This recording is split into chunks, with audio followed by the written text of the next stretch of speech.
Hey, son, picture a diner on the corner of a two-lane road somewhere in Middle America. It is 1955. The neon sign out front hums softly in the early morning dark, and through the plate glass window, you can see the counterman moving behind the coffee urns, steam rising, the whole place glowing amber and warm. If you have ever felt a pull towards something you cannot quite name, something quieter and slower and somehow more solid than the world you are living in now, this is the place that feeling comes from. If this kind of storytelling speaks to you, go ahead and hit like and subscribe. And leave me a comment down below telling me where you are watching from. I always love knowing who is out there. Now, before we step inside, let me ask you something. What did it actually smell like inside a 1950s diner? Not the idea of it, the real thing. The bacon grease and the cigarette smoke, and the fresh coffee and the pie cooling on the counter. What did the vinyl stool feel like under you when you sat down? What did the counterman say when you walked in? Did he know your name? Did he pour your coffee before you asked? What was the music coming out of the jukebox in the corner? Was it loud enough to sing along to, or just loud enough to feel? What did it sound like when a plate came down in front of you? No ceremony, no announcement, just food, hot and exactly what you ordered. What did the light look like in the afternoon when the sun came through those big front windows and caught the chrome on the stools and the napkin holders on the counter? And what does a diner look like today? What did we keep, and what did we quietly let go? It is 1955 now. The coffee is already on. Someone has just pushed through that glass door, and the little bell above it is still ringing. Sit down. Your stool is the third one from the left. And we are just getting started. Let us start at the beginning, which is the door. Not the host stand. Not the app where you reserved your table 2 weeks in advance.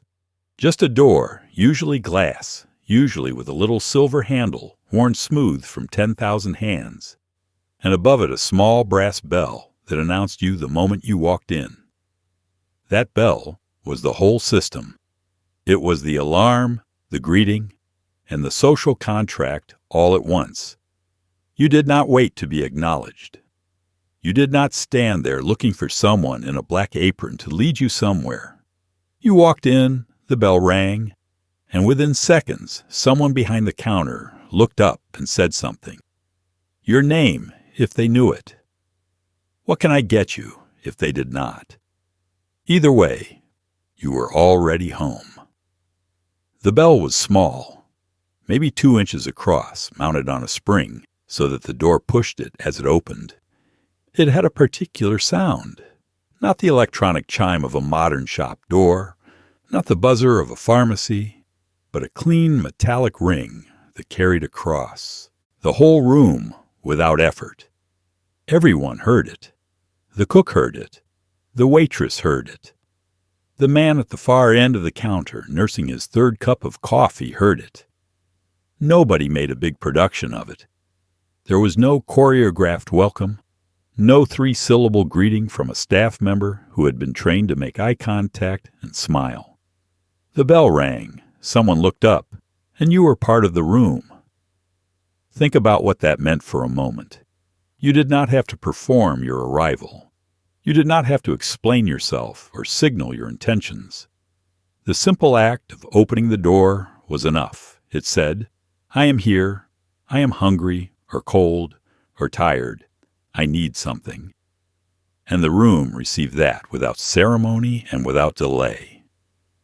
The glass on the door was usually clear, and through it, before you even pushed it open, you could see the whole diner laid out in front of you. The counter running along the back wall, the stools in a row, the cook behind the griddle, the pie case at the end, the booths along the window. You could see the coffee being poured and the plates being set down and the newspaper being folded. You could see, in other words, that things were happening inside, that the room was alive and warm and already in the middle of its own day. That view through the glass door was its own kind of invitation. It said, "This is a place where things are going on, and you are welcome to be part of them." In the winter, pushing through that door meant stepping from cold into warm, from the gray light of the street into the amber glow of the diner, from the smell of exhaust and pavement into the smell of coffee and bacon and something sweet from the pie case. The transition was immediate and complete. The door closed behind you on a spring, and the outside world was gone, and you were inside, and the bell had told everyone you were there. There is something that has been lost in the way we enter places now. We are pre-announced by reservations and apps and notifications. We are greeted by scripts. We are managed. The bell above a 1950s diner door did none of that. It simply said you had arrived, and the room said back, in its own quiet and unhurried way, that it was glad you had. That was enough. It was, looking back, more than enough. It is a Tuesday morning in 1957, and you have just taken a seat at the counter. Not a booth. The counter. There is a difference, and in the 1950s everyone understood it. The stool swivels slightly when you sit, a little more than you expected, and the vinyl is cool and slightly sticky in the way that clean vinyl always is. In front of you is a paper placemat, a napkin rolled around silverware, and a coffee cup already waiting upside down on its saucer. You have not said a word yet. The counterman has not looked up yet.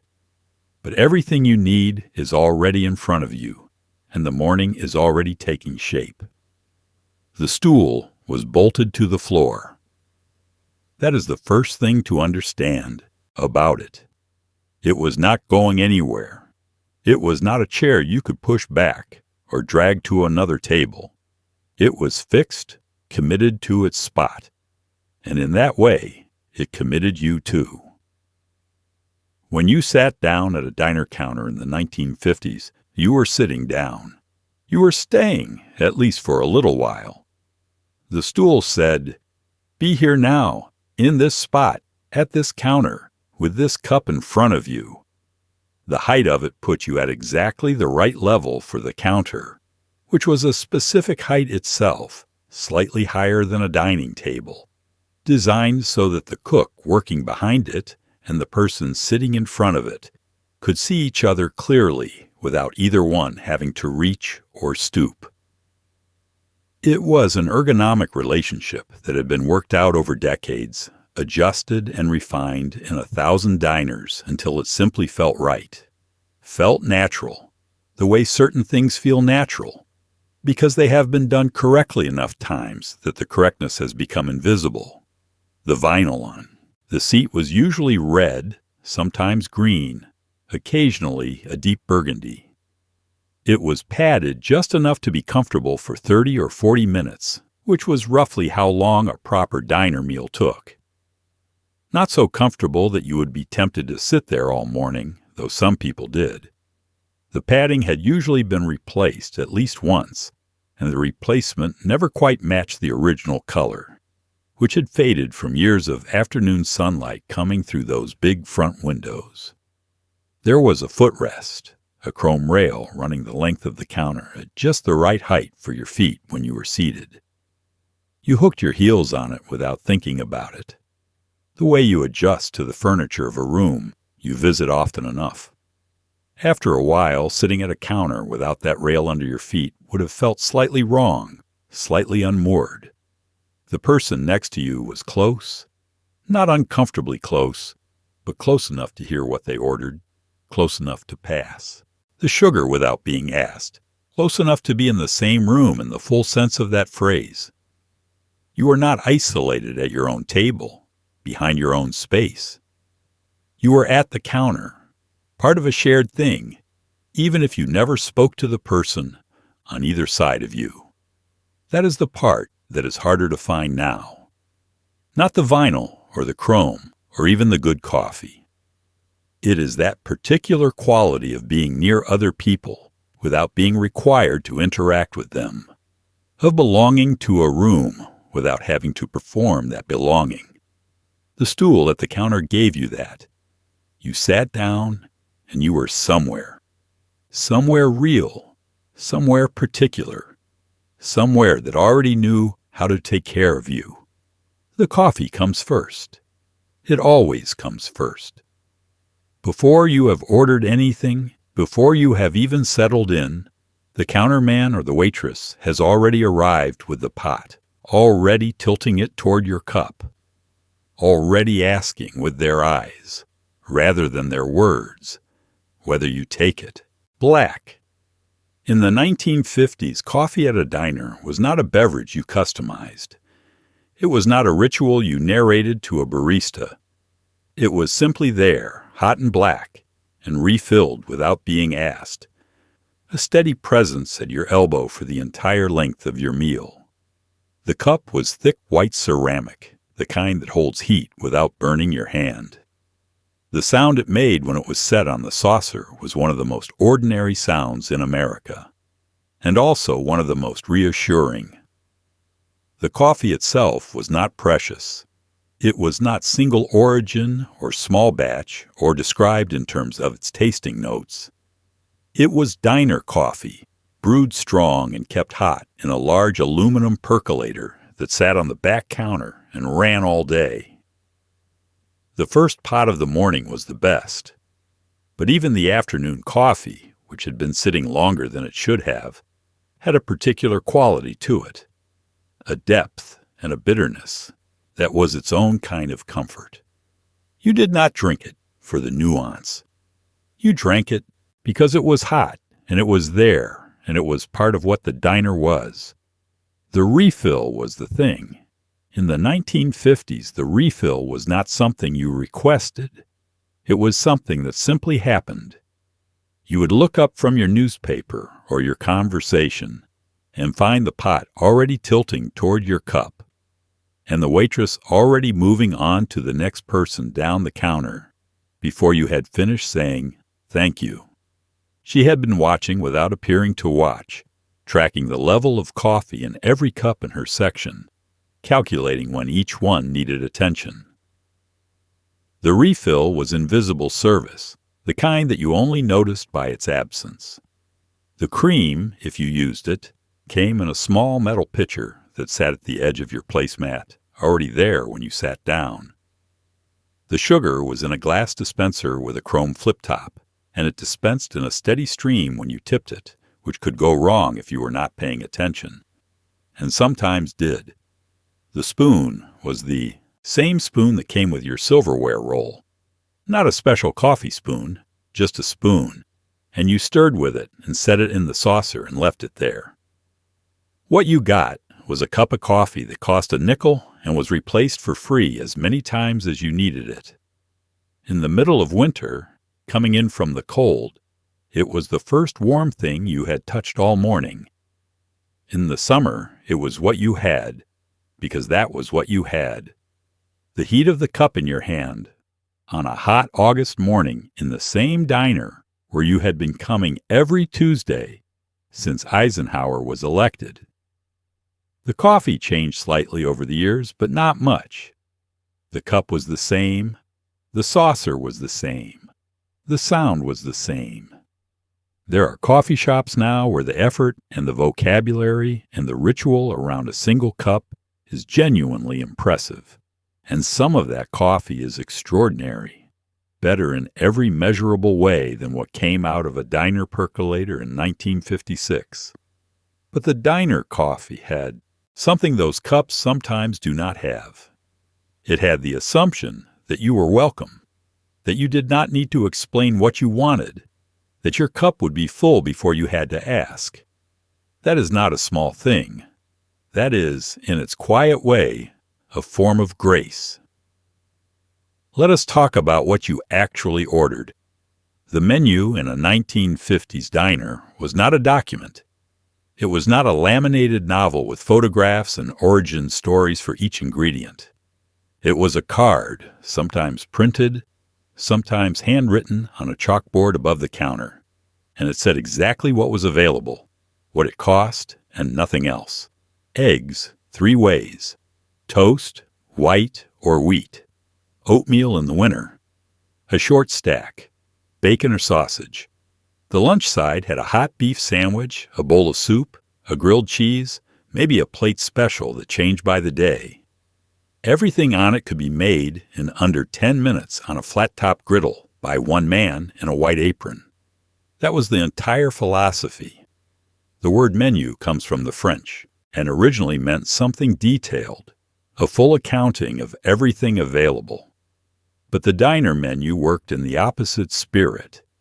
It was a reduction, a discipline, a commitment to doing a small number of things well enough that nobody felt the need to ask for something that was not on it.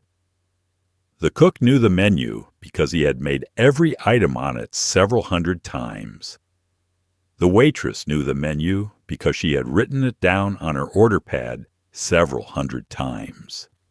And you, if you were a regular, knew the menu because you had been here before, and you already knew what you were going to get before you sat down. The chalkboard version had its own particular character. The handwriting was usually the owner's or the cook's, or whoever had come in earliest that morning. It was not always neat. The letters were sometimes slightly uneven, the prices occasionally erased and rewritten when something changed, leaving a faint ghost of the old number behind the new one. The specials were added in a different color chalk, squeezed into whatever space was left. There was nothing designed about it. It was functional and it was honest, and it told you exactly what was possible here, right now, in this kitchen, on this day. The laminated card version was a step up in formality, but not by much. The cards were usually made by a printing company that specialized in diners, with a simple border and clean type listing the items in categories: breakfast, sandwiches, soups and plates, beverages, desserts. The prices were often handwritten in the blank space next to each item because prices changed more often than the menus got reprinted. The lamination had usually bubbled slightly at one corner from being wiped down too many times with a damp cloth. What you did not find on a 1950s diner menu was explanation. There was no description of the eggs, no note about the provenance of the bacon, no suggestion about wine pairings. The items were listed and priced, and that was it. If you wanted to know how the cook made the hash browns, you could watch him make them from your stool. If you wanted to know what was in the soup, you could ask. But the menu itself offered no commentary. It trusted you to know what eggs were, what toast was, what a grilled cheese sandwich meant. That trust is part of what made it feel like a real place. You are not being sold to. You are not being guided or narrated at.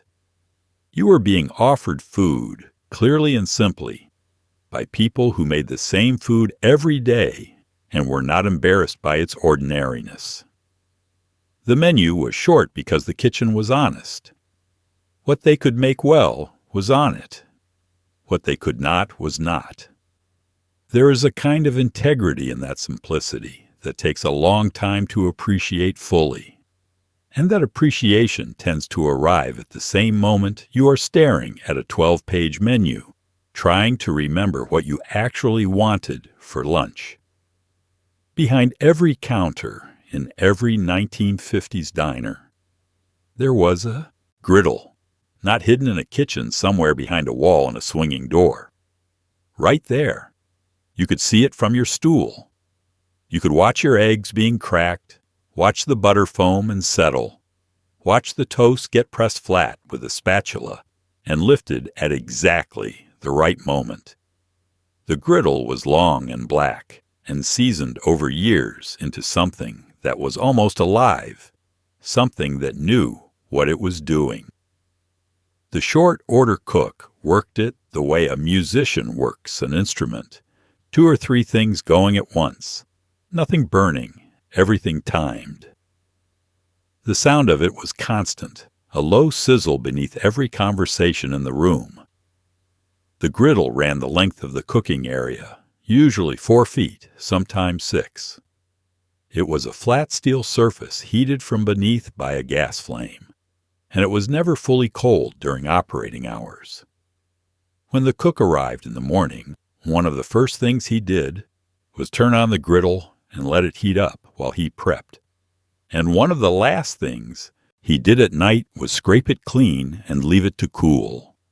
In between, it was always on, always ready, always faintly smoking at the edges where the old grease had worked itself into the steel. That seasoning was everything.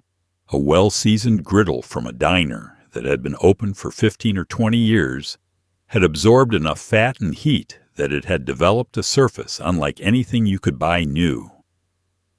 Eggs slid on it without butter if the cook was in a hurry. Pancakes released cleanly at exactly the right moment. Hash browns crisped on the outside and stayed soft in the middle because the heat transferred perfectly and evenly across a surface that had been calibrated by use over a very long time. You cannot replicate that in a year. You cannot replicate it by purchasing good equipment. It only comes from time, from the accumulated memory of 10,000 breakfasts pressed into the steel. The sounds of the griddle organized the room. The low ambient sizzle told you that things were happening, that food was being made, that your order was somewhere in the queue. When a new order went on, the sizzle increased briefly, a sharper, wetter sound as cold meat or eggs hit the hot surface, and then settled back into its steady baseline. When the cook cleared a section with his scraper, you heard the metal on metal, a brief sharp scrape, and then silence where that sound had been, and then the sizzle again as the next order went down. From your stool, watching all of this, you were part of the production in a way that eating in a closed kitchen never allows. You could see the sequence. You could see your eggs go on, could watch them set at the edges, could see the cook slide the spatula underneath at exactly the right moment. You knew when your food was ready before it arrived, because you had been watching it being made. That transparency was not accidental. The open griddle was a design decision, built into the diner from the beginning, because seeing the food being made was itself a form of reassurance. Today, most cooking is hidden from the people eating. It happens behind a wall in a kitchen you will never see, performed by people you will never meet, using methods you are not expected to understand or observe. The open griddle of the 1950s diner operated on the opposite assumption. It said, "We have nothing to hide. Come in.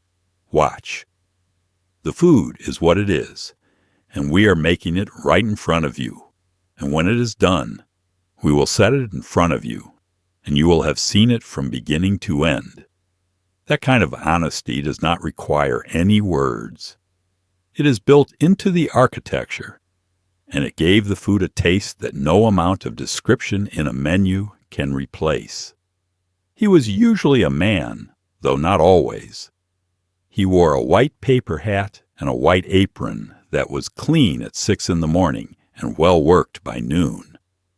He moved behind the counter with a specific kind of economy that you only develop after years of doing one thing in one space. Nothing wasted. No step taken that did not need to be taken. You never saw him consult anything. He heard the order called from across the room, and his hands were already moving. 2 eggs, over easy, bacon, white toast. It was already happening. The eggs were already on the griddle.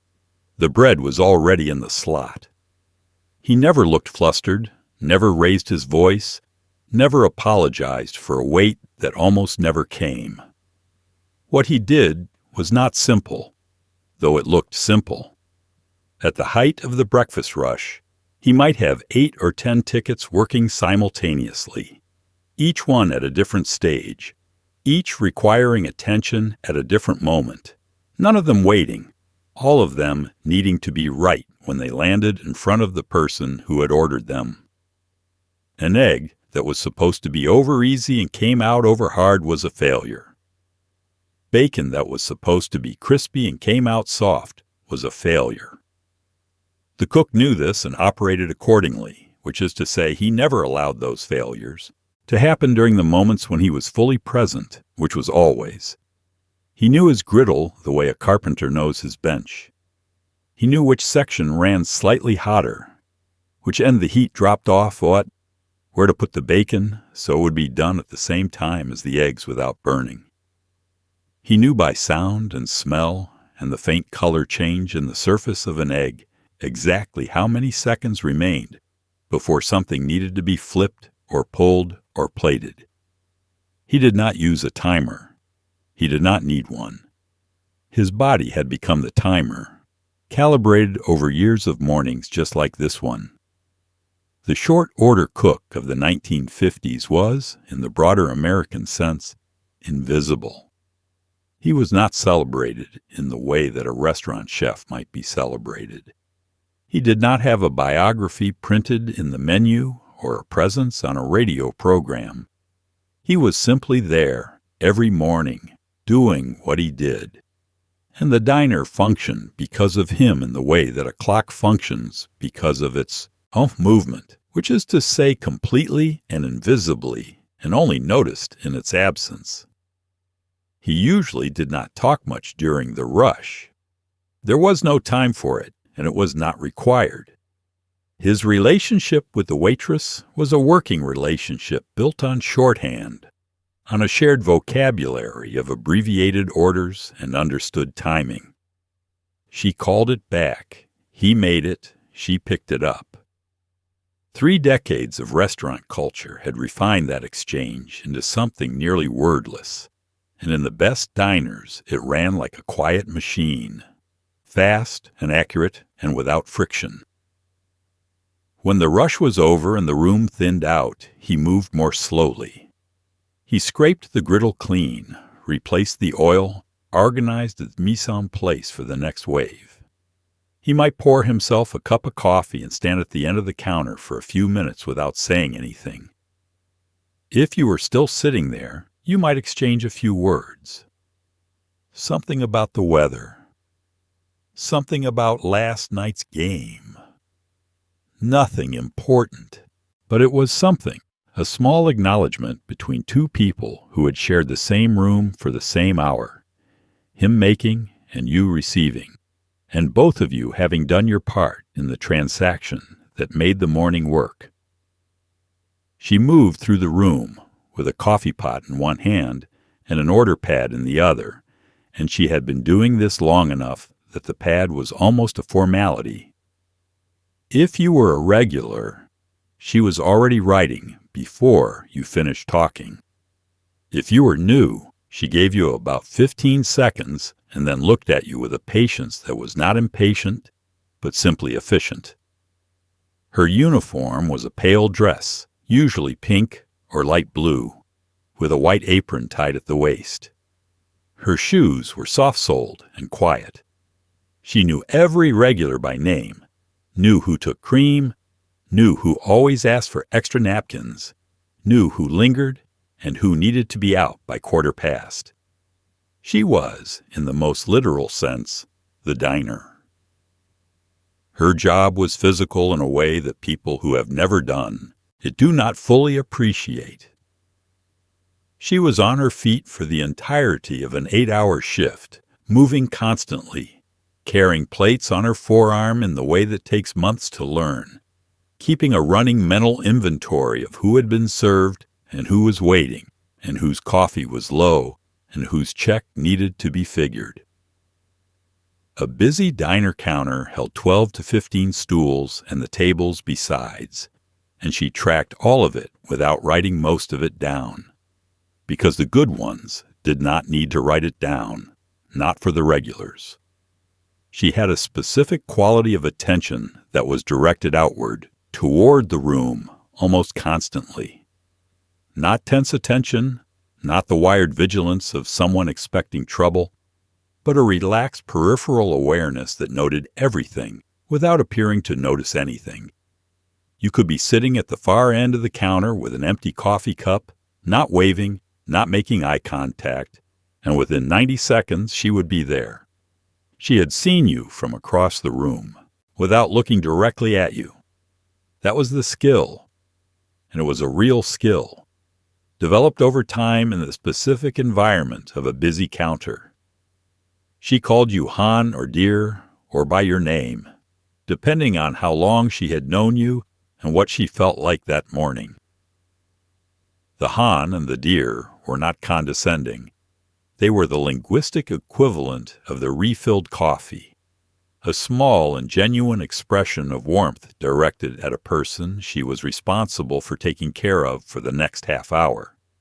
It was professional warmth, which is a real thing distinct from personal warmth, and in the right hands, it made the whole room feel looked after. She remembered things. Not just your order, though she remembered that. She remembered that your daughter had been sick last week, and she asked about her. She remembered that you had mentioned your car was making a noise, and she asked if you had gotten it looked at. She remembered these things, not because she was performing memory, but because she had been in the same room with the same people for long enough that their lives had become a kind of background to her own working day. And she paid attention the way you pay attention to things you are around all the time. When a diner closed, what people missed most was often her specifically. Not the food, not the building, not even the coffee. Her. The person who knew what they wanted and was glad to see them and made them feel, for the 20 minutes of a Tuesday breakfast, like someone was paying attention to their particular existence. That is not a small thing to provide. It is, in fact, quite a large thing, and she did it every day in soft-soled shoes, with a coffee pot in her hand, for wages that were never quite enough. In the corner, or sometimes along the wall, or sometimes in a smaller version mounted right at your booth, there was a jukebox. It was chrome and glass, and lit from inside, and it played 45 RPM records for a nickel a song, or 3 for a dime. In the middle, years of the 1950s, what came out of it was likely something from Hank Williams or Patti Page, or early Fats Domino, depending on where you were sitting and what part of the country you were in. The music was never so loud that you had to raise your voice. It was pitched exactly right to fill the room without dominating it, to give the silence something to rest against. When a song you knew came on, you might hum along without meaning to. That happened a lot. The jukebox was a Wurlitzer or a Seeburg usually, and it was magnificent in the specific way that 1950s American design was often magnificent, which is to say it was functional and beautiful at the same time, in a way that made no distinction between those two things. The chrome caught the light.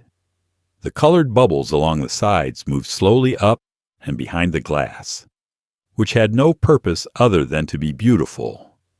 And they were beautiful, cycling through amber and green and red and back again, while the record played. The mechanism inside was visible through a small window, and if you watched it, you could see the arm reach out and select the record and lower the needle with a precision that seemed impossible for a machine that cost a nickel to operate. The selection cards inside the window listed the available songs in small print, each one with a letter and a number combination that you pressed on the panel below. In a good diner in 1955, the selection reflected the neighborhood. In a town in Tennessee, it leaned toward country. In a city neighborhood in the north, it might lean toward rhythm and blues, or the pop ballads that were playing on the radio. In a college town, it might have something more recent, something that had just come out. The jukebox was locally curated in a way that streaming services are not and cannot be, because the person who filled it had chosen those records for these people, in this room, on this block, in this town. What the jukebox did for the atmosphere of a diner is difficult to overstate and almost impossible to replicate. It provided music that someone had chosen, that meant something to someone in the room, that was connected to a specific moment and a specific feeling and a specific set of memories. When Patti Page came on, and the woman 3 stools down closed her eyes for a half-second before going back to her soup, that was the jukebox doing something that a playlist cannot do, because a playlist does not know who is in the room. By the late 1960s, the jukebox had begun to feel slightly dated, a little too chrome and bubble for a decade that was moving fast and hard towards something new. The records changed, and the cabinets aged, and the nickels became dimes, became quarters, and eventually the whole thing became a novelty rather than an institution. The diners that kept them out of affection more than function. But in the middle of the 1950s, the jukebox was simply part of what a diner was, part of the sensory environment that you walked into when that bell above the door rang. The food, the coffee, the sound of the griddle, and underneath all of it, just loud enough to feel, the music somebody had put a nickel in for. At the far end of the counter, or sometimes right in the middle of it where everyone could see, there was a rotating glass pie case. It turned slowly, or it did not turn at all, but either way it held the pies, and the pies held the room together. Lemon meringue, cherry, apple, with the crust crimped at the edge and a small vent cut in the top. Coconut cream with a high white peak of meringue. Chocolate cream that had been made that morning and was still faintly warm at noon. The case was glass and chrome and lit from within, and it operated as both a display and a promise. Whatever else happened during your meal, whatever the soup was like, or whether the toast came out right, the pie was waiting at the end of it like a reward that had already been decided. The pie was made on the premises in the best diners, and you knew it was made on the premises because it looked like something a person had made rather than something a factory had produced.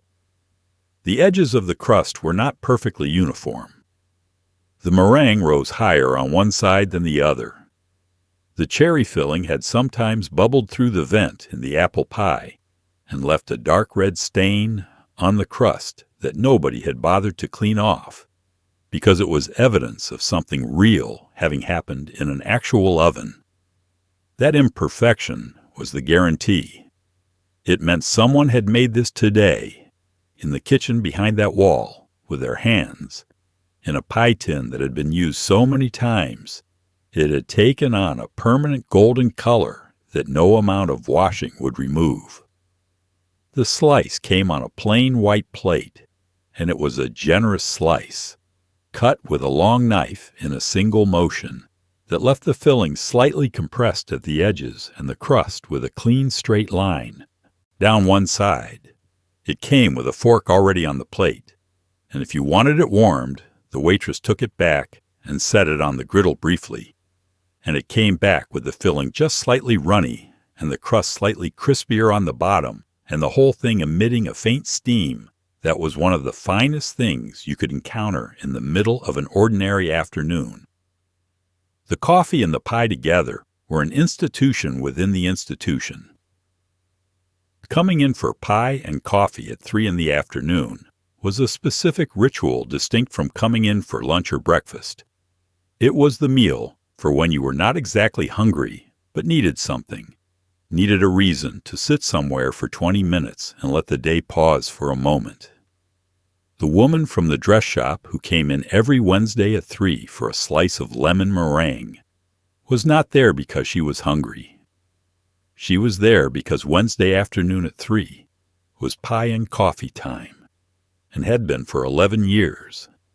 And the diner was part of what made Wednesday afternoon manageable The pie case also served a function that had nothing to do with hunger or even desire. It was visible evidence that things were being taken care of. Someone had come in early this morning and made these pies. Someone had placed them in this case. Someone would take them out and slice them and serve them and replace them tomorrow with fresh ones. This cycle of daily care, this quiet and unglamorous attentiveness to the business of feeding people well, was what a diner was really made of.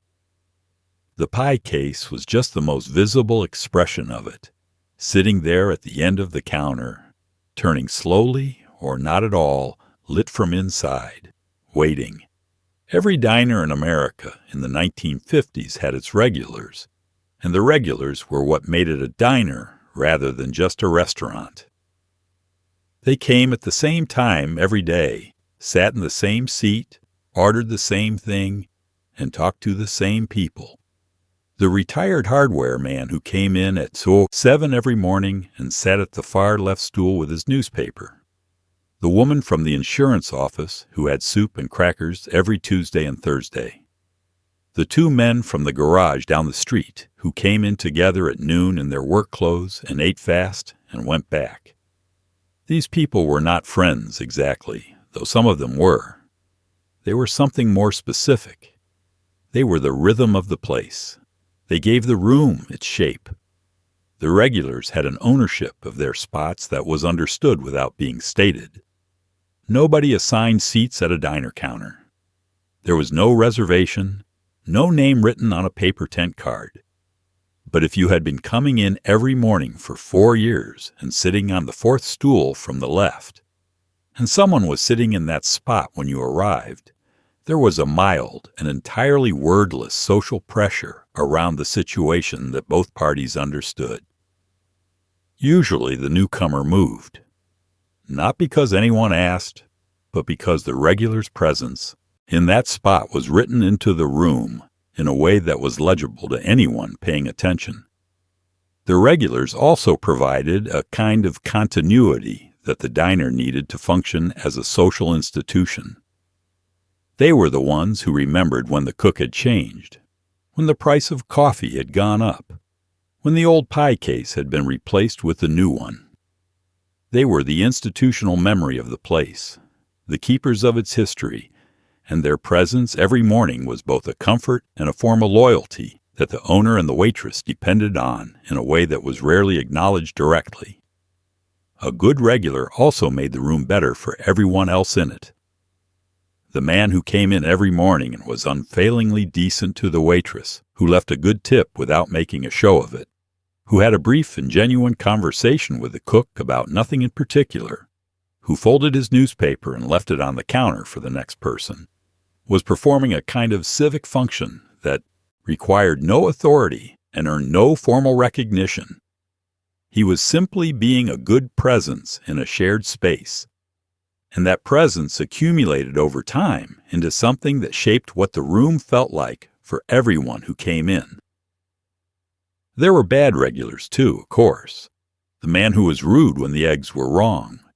The woman who complained about the prices every time they changed. The person who occupied a booth for 3 hours on a Saturday morning, nursing a single cup of coffee, while the room filled up around him. Every diner had them. But they were outnumbered by the ones who understood, without being told, that being a regular meant being part of something, and that being part of something carried a small but real responsibility toward the thing you were part of. When a diner closed in the 1950s or 60s, the regulars were the ones who felt it most. Not because they had no other place to eat, but because the closing of the diner was the closing of a particular version of their daily life, a version in which a certain kind of morning or afternoon existed and had a place to happen. The stool was not just a stool. The cup of coffee was not just coffee. They were a routine, and the routine had a home. And when the home was gone, the routine became something you did somewhere else, or did not do at all. A lot of people did not do it at all. And that was the loss. Quiet and specific. The kind that does not make the news, but stays with you for a very long time. Here are segments 11 through 20, each expanded to approximately 600 words. If the counter was for solitude and efficiency, the booth was for something slower.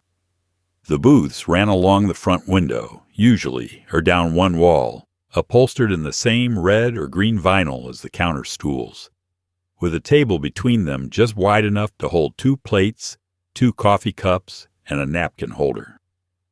Families sat in booths. Couples sat in booths. 2 women meeting for lunch on a Saturday sat in booths. The booth offered a kind of privacy that the counter did not.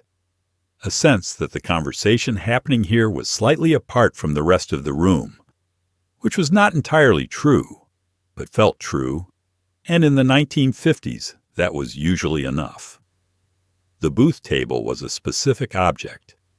Formica on top, usually a pale gray or a speckled cream, with a chrome edge that had been wiped down so many times the cloth had polished it to a high shine. The napkin holder sat in the center, a chrome rectangle that held the napkins in a tight compressed stack, and beside it, the ketchup bottle, the mustard, the salt and pepper, and the small wire rack that held the sugar and the cream. Everything you needed was already there. The table was set before you arrived and reset before the next person arrived. And in between, it was wiped clean with a damp cloth in a single practiced motion that left it slightly damp and smelling faintly of whatever the cloth had been rinsed in. The seats themselves had a particular give to them. The vinyl was firm enough to support you properly, but soft enough to be comfortable for the length of a meal, and the back of the seat rose high enough to give the booth its sense of enclosure, its feeling of being slightly apart from the rest of the room. You could hear the counter from a booth. You could hear the jukebox and the griddle and the bell above the door. But from inside a booth, you were also somehow separate from all of it, observer as much as participant, which was a different feeling from the counter and suited different occasions. Children loved booths for reasons that had nothing to do with the food. The high seat backs made a kind of room within the room, a small enclosed space that felt slightly secret and slightly theirs. A child could slide from one side to the other on the slick vinyl without friction, could look out the window at the street, could count the cars going by, or watch the rain on the glass, or simply sit with their chin on the table edge and take in the diner from that low angle, which was a different diner entirely from the one the adults saw. The booth gave them somewhere to be during the meal that was fully their own. For 2 people who needed to talk, the booth was where you went, not the counter where you sat side by side and conversation felt incidental, but the booth where you sat across from each other and the table between you was small enough that you could lean toward each other and speak quietly and not be heard by anyone around you. Business was conducted in booths. Difficult conversations were had in booths. Decisions were made over pie and coffee in booths, in that particular kind of focused privacy that a diner booth provided better than almost any other public space.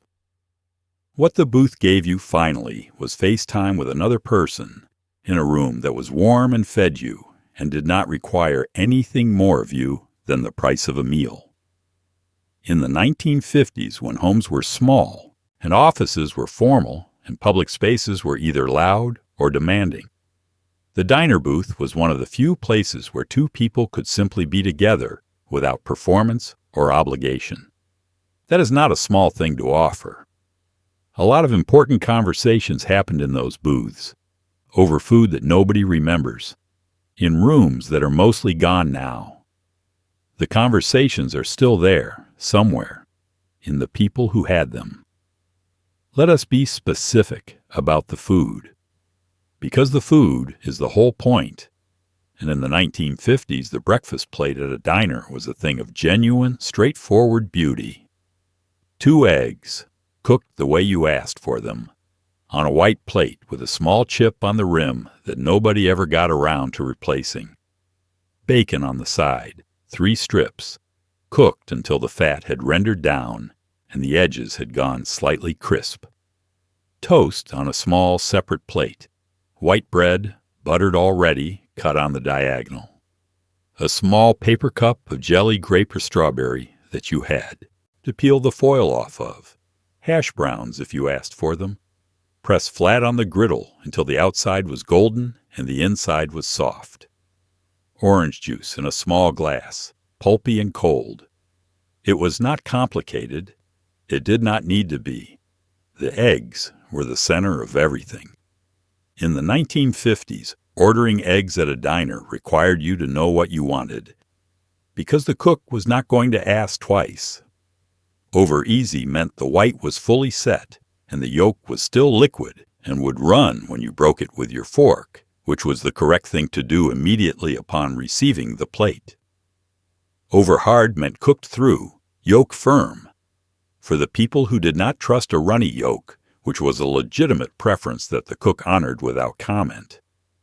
Sunny side up meant the egg went on the griddle and stayed there, the white setting from the bottom up, the yolk never touched by the spatula, slightly translucent at the top and trembling when the plate moved. Scrambled was the most variable, the one that revealed the most about the cook. A bad cook made scrambled eggs that were dry and pale and slightly rubbery, cooked too fast on too much heat. A good cook made them soft and barely set, moved constantly on the griddle with the flat of the spatula, pulled while they were still slightly wet because they kept cooking on the plate from residual heat. The best scrambled eggs at a good diner in 1955 were something close to perfect, and they cost 30 cents. The bacon arrived with a particular sound when the plate was set down, a faint crackle from the last of the fat still settling in the strips, and the smell of it reached you a half second before the plate did. Bacon fat in the 1950s was not a guilty pleasure. It was simply what bacon smelled like, which was one of the finest things a morning could smell like, and the cook used it on the griddle and thought nothing of it, because it made everything taste better, and nobody had told him yet that it should be otherwise. The toast was white bread, always, unless you asked specifically for wheat, and it had been pressed flat on the griddle rather than put in a toaster, which gave it a slight crispness on both flat sides and a texture that sliced bread going through a vertical toaster does not produce. The butter was already on it when it arrived, melted into the surface, and the small cup of jelly was already beside it, and the whole side plate was the size of a saucer, a minor thing, an afterthought almost, but exactly right. When the whole plate was in front of you, eggs and bacon and the side of toast and the small cold glass of juice and the coffee already being refilled in its thick white cup, you had everything you needed for the morning. Not everything you might want necessarily. Not a long list of options customized to your preferences and delivered with an explanation of where each ingredient came from. Just breakfast, assembled by a person who had made it 1,000 times, set in front of you without ceremony, on a plate with a chip on the rim. That was the whole thing. And on a cold morning in 1955, it was exactly and completely enough. By noon, the diner had changed its character slightly. The breakfast crowd had cleared out and the lunch crowd had moved in, and the lunch crowd had less time and more purpose. The menu shifted with them. The hot beef sandwich was the flagship. Sliced roast beef on white bread, open-faced with brown gravy poured over the whole thing, and a mound of mashed potatoes on the side, the gravy pooling around the edges of the potatoes and soaking into the bread. It cost under $1. It was filling in the specific way that only starch and meat and gravy can be filling. the kind of full that got you through the rest of the afternoon without thinking about food again until supper. It was not elegant. It was exactly what it needed to be. The soup came before the sandwich, if you ordered both, which some people did, though most people chose one or the other. The bowl was thick white ceramic like the coffee cup, heavy and warm in your hands when you picked it up, and the soup was whatever the cook had made that morning from whatever was available.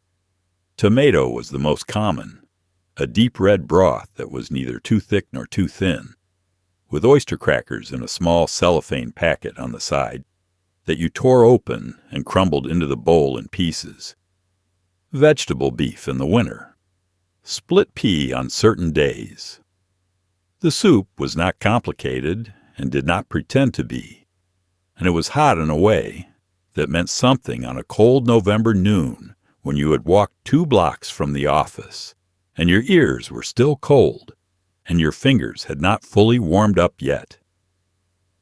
The grilled cheese was the other cornerstone of the lunch menu, and in 1955, a grilled cheese at a diner was a specific and unrepeatable thing.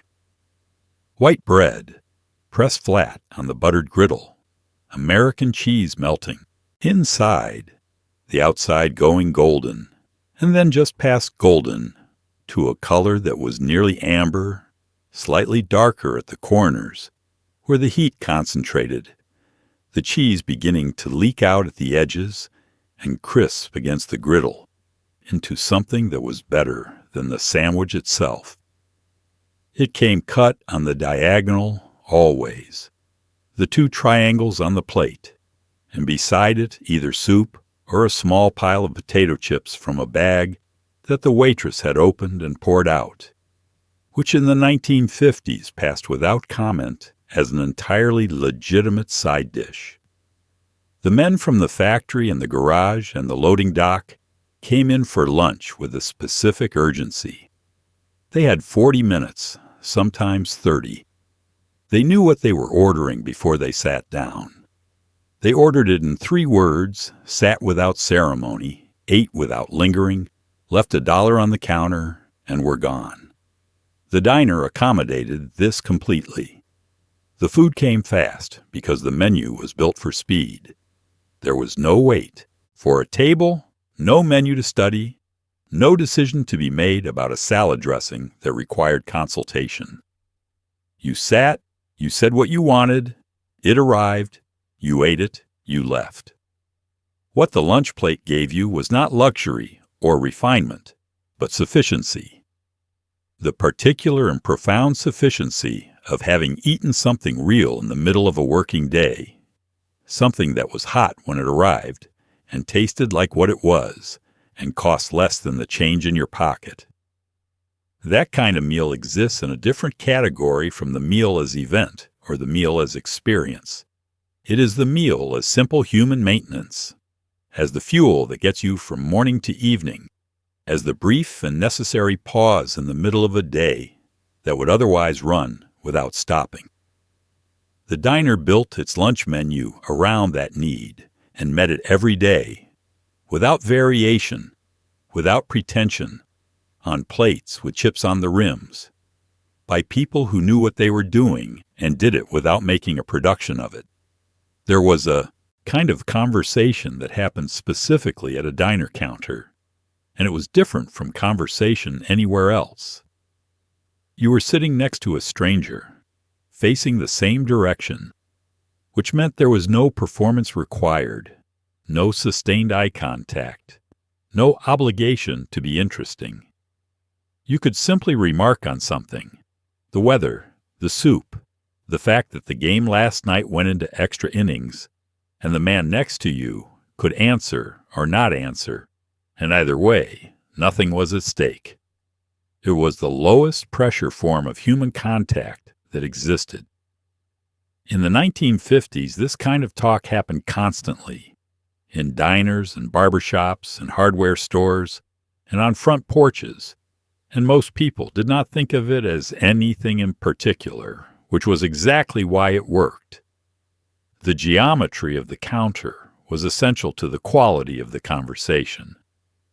Sitting side by side, facing the same direction, you were not confronting each other.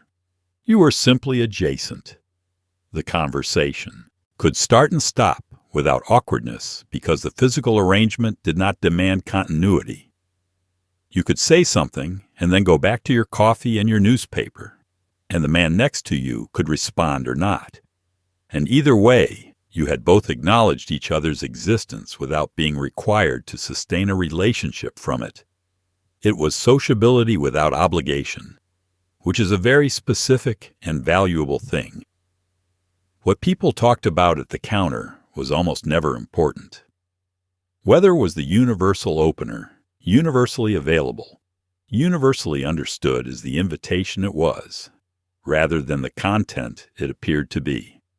The game was another one, local news, meaning things that had happened on this street or in this neighborhood or at the factory down the block. Things that both of you might know about and had an opinion on. The price of things, which was always slightly higher than it had been, which was a reliable source of mild communal grievance that bound people together without requiring them to agree on anything more consequential. What the counter talk was not in the 1950s was ideological. People had opinions, strong ones, and those opinions were expressed in other settings. But at the counter, the unspoken agreement was that the conversation served the function of passing the time companionably, not of settling anything. The man next to you was going to be there for 20 minutes and then leave, and you were probably not going to see him again until the same time tomorrow. And in that context, the conversation took on the correct shape, which was brief and pleasant and almost entirely without consequence. There is a concept in sociology called weak ties, the connections between people who are not close friends or family, but who encounter each other regularly in the course of daily life. Research has consistently shown that weak ties matter enormously to human well-being, to the sense that you are part of something larger than your immediate circle, that the world is populated by people who are at least broadly decent and engaged. The diner counter was a machine for generating weak ties. Every morning at the same stool, the same faces, the same brief exchanges about nothing in particular, and over time those nothings accumulated into something that resembled, without ever being announced as, community. That kind of low-stakes daily contact is harder to find now, and its absence is felt in ways that are difficult to name precisely.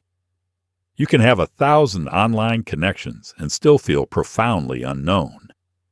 You can live in a dense city and go for days without speaking to anyone whose name you know. The counter talk of the 1950s diner was not deep. It was not intimate. It was not transformative. It was simply the daily proof that other people existed and were nearby and were, on the whole, fine. That turns out to be something people need. The diner knew this without knowing it and provided it every morning for the price of a cup of coffee and a few minutes on a vinyl stool. Here is something worth sitting with for a moment. In 1955, a cup of coffee at a diner cost a nickel. Soup was a quarter. A grilled cheese was 35 cents. A slice of pie was 15 cents. A full breakfast, eggs and bacon and toast and juice, came to somewhere around 60 or 70 cents. A hot beef sandwich with mashed potatoes and gravy was under $1. You could walk into a diner with $2 in your pocket and come out having had a full meal with coffee and pie and left a tip. That is not nostalgia for low prices. That is something more specific. Something about what it meant for a meal to be accessible to almost everyone. Something about what it meant for a lunch counter to be a place where a factory worker and a bank manager could sit next to each other and order the same food and pay the same price. Wages in 1955 were lower than they are today, obviously, and the purchasing power of those wages relative to other things, housing in particular, was not as comfortable as the raw numbers suggest. But within the specific economy of a diner meal, something was genuinely different. The nickel cup of coffee and the quarter bowl of soup existed in a relationship with the average working wage that made them accessible to nearly everyone who might walk through the door. There was no economic sorting happening at the lunch counter, no version of the menu that was priced for one income level and another for a different one. There was just the menu, and it was the same for everyone. The tip was a nickel on a 50-cent meal, or a dime if the service had been good, or you were feeling generous, or the waitress had remembered something about you that made you feel like a person rather than a customer. The tip was not calculated on a phone or suggested by a screen in a specific percentage. It was left on the counter in coins, quietly, as you got up, a small and physical transaction between two people that acknowledged without ceremony that one of them had taken care of the other for the past half hour and that this was worth something. The price of the meal also shaped the texture of the experience in a way that is easy to underestimate. When a meal costs very little, you are not precious about it. You are not studying it or photographing it or constructing an opinion about it for someone else's benefit. You are simply eating it in the way that people eat food that is meant to be eaten, without performance and without self-consciousness. The low price of the diner meal was partly what allowed the diner experience to be what it was, which was ordinary in the best sense of that word, unremarkable and therefore fully present, lived rather than observed. There was also a specific kind of freedom in having enough money for the meal and the tip, and nothing more required. You were not being upsold. Nobody was going to suggest a premium version, or a seasonal special at a higher price point, or a beverage pairing that would bring the total to something significantly above what you had planned to spend. The menu said what things cost, and that was what they cost, and the transaction was clean and complete, and you left knowing exactly what you had spent, which was not very much, and having gotten exactly what you had paid for, which was enough. The diner in 1955 served a function that has no precise modern equivalent, which is that it was a place where anyone could afford to eat a real meal in a real room with other people. Not fast food consumed in a car, not a meal assembled from a vending machine in a break room, but actual food made by a person, served by another person, eaten at a counter or in a booth, in a warm room with a jukebox and a pie case, and coffee that kept coming, for a nickel and a quarter and 35 cents. That specific combination of quality and accessibility and dignity is the thing that the 1950s diner had and that nothing since has quite managed to reproduce. In the 1950s, finishing a meal at a diner often meant lighting a cigarette. This is difficult to picture now without the smell, and the smell was something you either remember with complicated affection or something you are grateful no longer exists. The ashtray was already on the counter, a small glass one, and after the plate was cleared and the coffee cup was refilled for the second or third time, a significant portion of the diner was smoking quietly and drinking coffee and not being in a particular hurry to leave. There was no rush. Nobody cleared your plate and looked at you meaningfully. The countermen kept the coffee coming and let you sit. The cigarette and the coffee together constituted a kind of punctuation at the end of a meal, a slow and unhurried period. Smoking in the 1950s was not a habit you concealed or apologized for. It was simply something that a large portion of the adult population did, in most places, at most times of day, including at the diner counter after breakfast or lunch. The cigarette was purchased from a machine near the door or carried in a pack in a shirt pocket, and it was lit with a lighter or a match and smoked at a pace that matched the pace of the coffee, which was unhurried.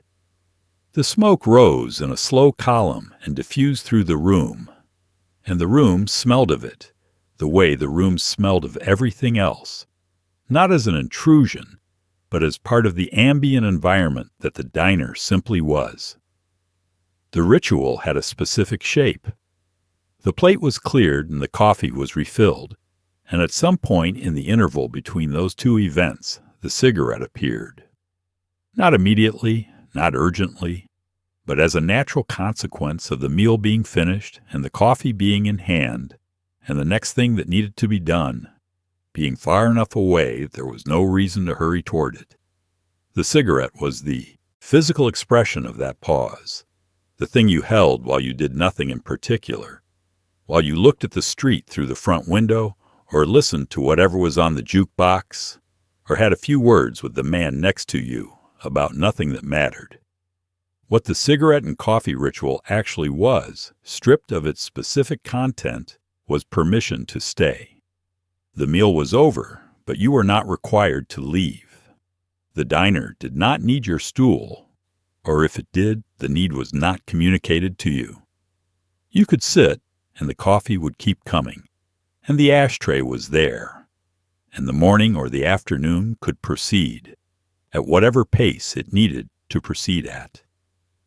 In a decade when the pace of life was already accelerating in ways that people felt without being able to name precisely, the diner counter after lunch was one of the places where the acceleration briefly stopped. There is no comfortable equivalent to that ritual now in most public eating spaces. The meal ends, and the expectation of departure begins almost simultaneously. The check arrives unrequested. The table is needed. The efficiency that replaced the diner's patience is genuine efficiency, economically rational and entirely understandable, and it has made the food faster and the turnover higher, and the numbers work better. But it eliminated something that the numbers do not measure, which is the particular quality of a quarter hour spent doing nothing more consequential than finishing a cigarette over a cup of coffee in a warm room in the middle of an ordinary day. That kind of time is harder to find now. Most people have stopped looking for it, which may be the most significant change of all. The building was part of it.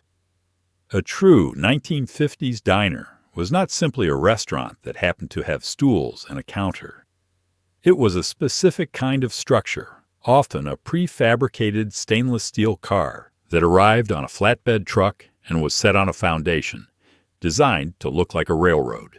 Dining car, narrow and long, with windows running the length of it. The exterior was stainless steel and glass, with a neon sign on top that spelled the name of the place, in a script that glowed red or green or yellow against the sky.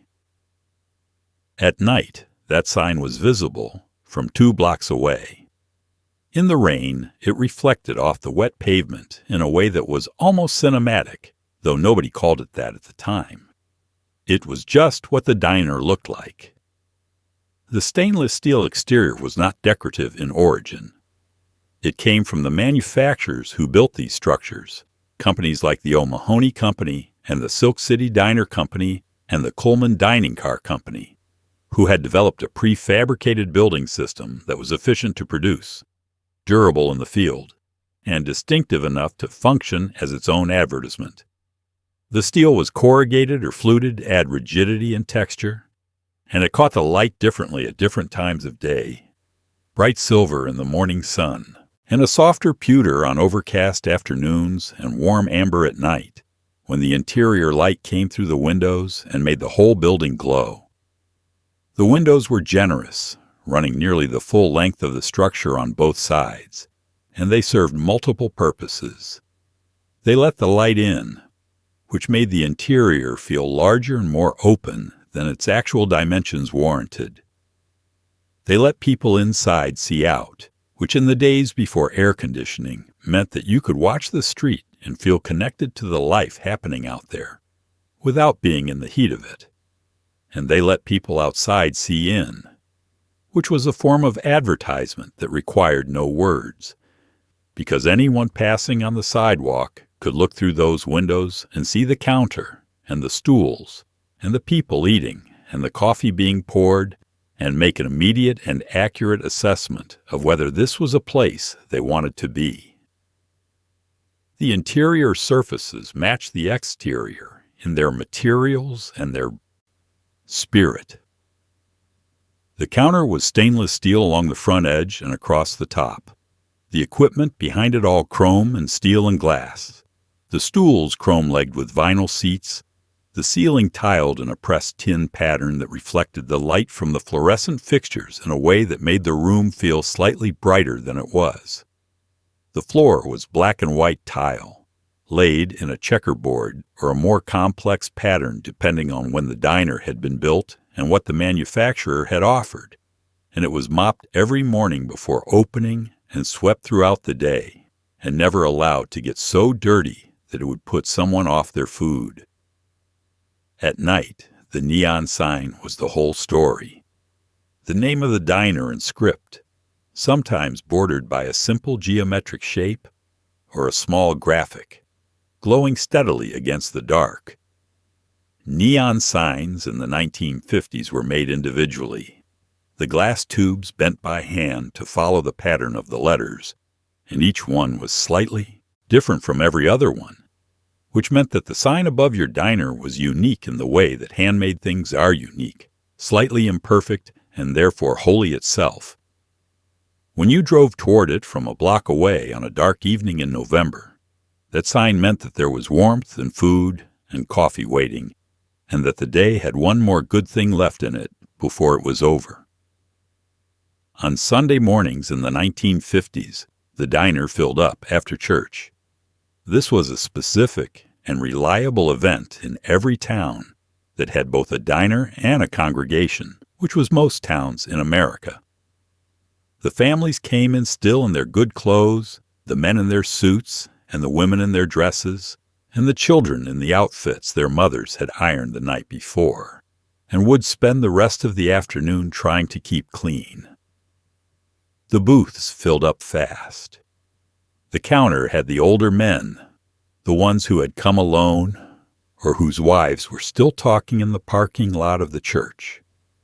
The noise level on a Sunday morning was higher than any other day of the week, and the coffee pot moved faster, and the waitress wrote down more pancake orders in an hour than she would write in all of Tuesday.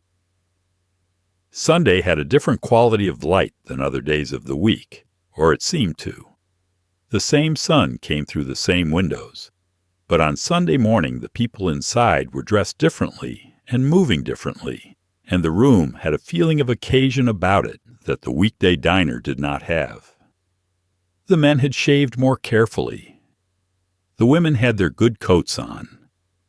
The children were slightly more contained than they were on Saturday, aware on some level that the day required something of them, though they were not entirely sure what. The pancakes were the Sunday order more than any other day. Short stacks and full stacks, with butter melting down the sides and syrup poured from a small metal pitcher that was slightly sticky on the outside, from the accumulated pores of previous Sundays.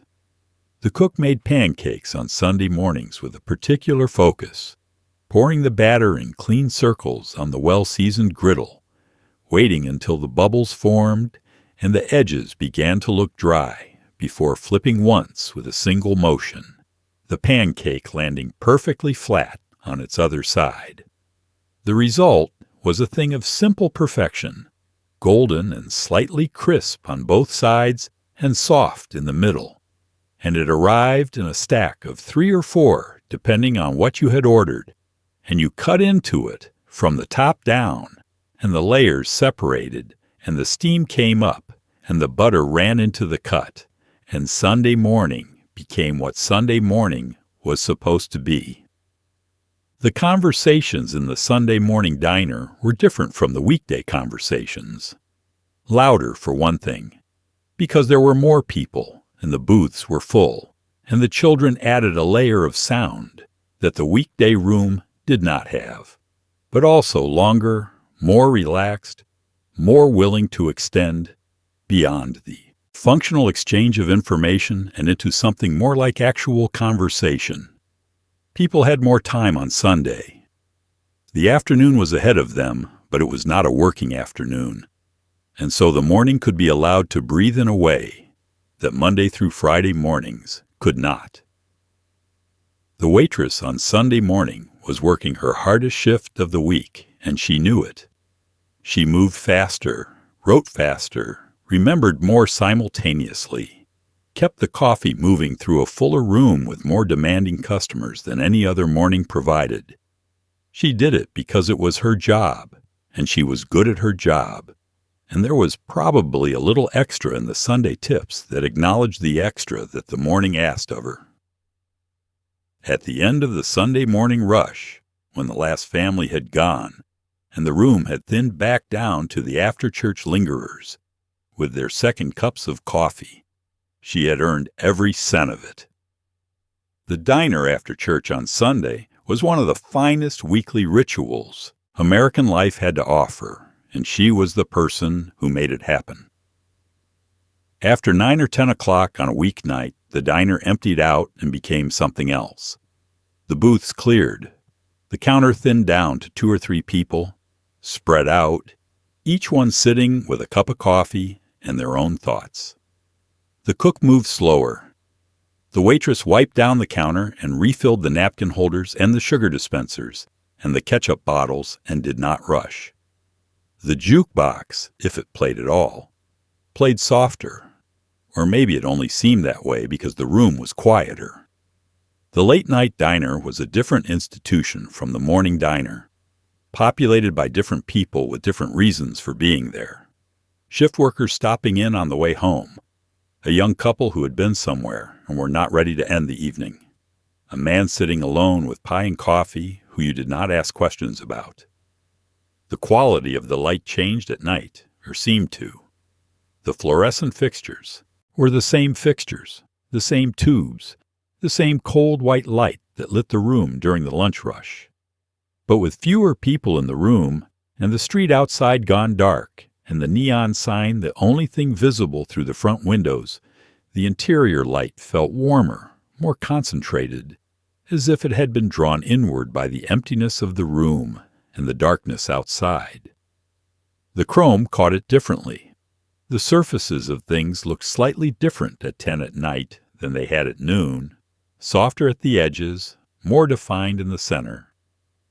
The cook at the late-night counter was sometimes the same man who had been there since 6 in the morning and was working a long shift, or sometimes a different person, a night cook whose relationship with the diner was entirely nocturnal, who came in as the evening wound down and stayed until the morning crew arrived.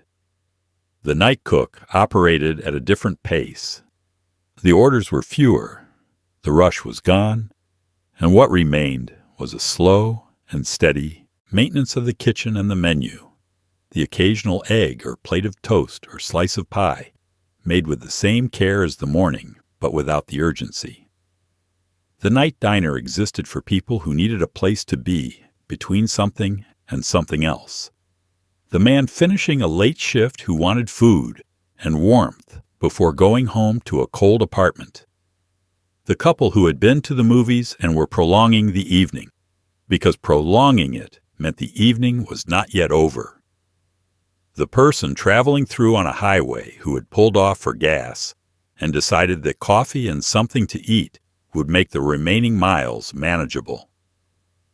The late-night diner asked nothing of these people except that they order something and pay for it, and in return it gave them a warm room and a seat and a person behind the counter who would bring them what they asked for without comment.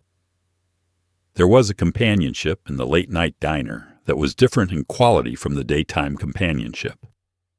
During the day the room was full, and the connection between people at the counter was the background noise of a room in use. At night, with 3 people spread along the counter, each one aware of the others, in the way that people in a quiet room are aware of each other, the connection was quieter and in some ways more real. Nobody spoke, necessarily, but you knew the other person was there. You knew they were in the same late hour of the same weeknight, in the same warm room for their own reasons, and that knowledge was its own kind of company. The diner at night was for the people the day had not quite finished with yet, and it was there for them, lit and warm and open, for as long as they needed it. If you sat at a diner counter long enough in the 1950s, you learned a second language. Short order slang had been developing in American diners for decades before the 1950s, and by mid-century it was a living vocabulary with real precision to it. Adam and Eve on a raft meant 2 poached eggs on toast. Burn 1 meant put a hamburger on the grill. A dog meant a hot dog, and wreck it meant scramble the eggs. 1 in the water was oatmeal. A blonde with sand was coffee with cream and sugar. The cook called these things back to the waitress, and the waitress called them to the cook, and the whole exchange happened fast and overlapping and loud enough to hear from your stool, but too fast to fully follow if you did not already know it. It was a performance, and it was also just work. The slang had developed out of necessity before it became tradition. In a busy diner during the morning rush, speed was everything, and full sentences were an inefficiency that a skilled team simply could not afford. When the waitress had 6 orders in her head, and the cook had 8 things on the griddle, and the counter was full, and the bell above the door was still ringing, the ability to communicate an entire order in 2 or 3 syllables was not colorful. It was essential. 2 over easy with became 2 wrecked, or 2 over easy, said once, clearly, and already written on the board before the waitress had turned around. The vocabulary was not standardized across the country. Different diners, different regions, different cooks and owners had developed their own variations over decades of daily use, so that a short order slang term that meant one thing in a diner in Cleveland might mean something slightly different in one in Memphis, or nothing at all in one in Seattle. What was consistent was the spirit of it, the compression, the precision, the assumption that the person receiving the information already had the context to decode it. It was a language for insiders, and becoming an insider meant spending enough time at the counter that the code gradually revealed itself. Some of the slang had a poetry to it that was not intentional but was real. Adam and Eve on a raft had a specific visual rightness to it if you could see the eggs on the toast in the right way. Drown the twins meant 2 poached eggs in the soup, which was an image. Burn the British meant a toasted English muffin, which was a joke and a geography lesson simultaneously. Frog sticks were French fries, which made no literal sense, and therefore had a dreamlike quality that the more literal terms did not. The slang had been coined over time by people who were not trying to be creative, but who had, in the process of solving a practical problem, created something that had its own vernacular beauty. Listening to it from your stool, hearing the waitress call it back to the cook and the cook echo it as confirmation, was one of the ambient pleasures of the diner that you did not need to understand in order to enjoy. It was a sound, a rhythm, a demonstration of 2 people working in close coordination with a shared vocabulary that had been built up between them over many months of the same mornings.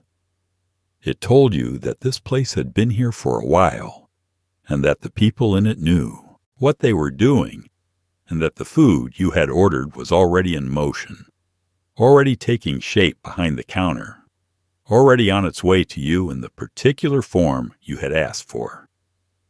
The slang was the sound of competence, and it was one of the finest sounds a diner had to offer.